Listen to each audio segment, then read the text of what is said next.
Hello, I'm Nevis. I'm going to show my colleagues in this project how we go about adding students or adding other members to our eTwinning TwinSpace. So we need to go over to the members area first, after we've logged in obviously, and so let's do that now. So here I am in the members page. Now what I want to do is I want to invite members, so I'm going to click on invite, and at this point I want to invite a student, so I'm going to click on students, and here I need to these are existing students, so if I'm going to invite new or existing students, then existing students, I would use this.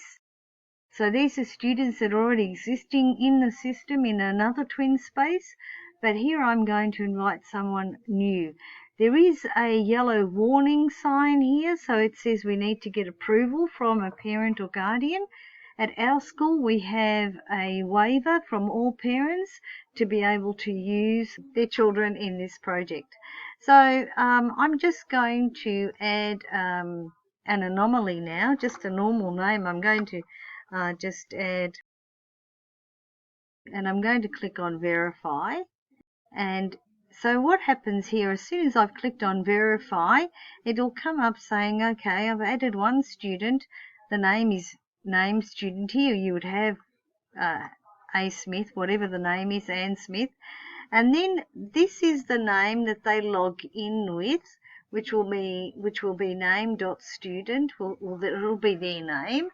And then you can create a password for them. So at this point you would go in and create a password. I've gone in and created a password for every single student that I've added, so you can create it as simple or as complex as you like, but there are some rules here. The password has to be at least 8 characters long, includes one number at least, and a mix of characters between upper, lowercase, numbers and symbols to make it safe. Then you select the role, and of course here I just want to make them a member. I don't want to make them an administrator, especially if it's a student. So once I've done that, all I need to do is press on invite. I'm not going to do that right now because I don't need to invite someone that doesn't exist. So I'm just going to go back to the let's go back to the home page. But once you've done that, you give that to your students, and what they will do is they will need to go to the eTwinning space login. Let's just have a look at what that looks like. I'm going to log out from here, and this is exactly what your students will see. So basically they will write their name, which will be, for example, we've created one before called name.student,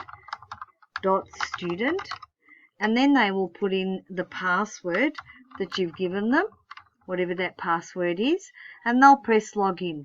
That's how easy it is for them to come in. Okay, so hopefully this was easy to understand.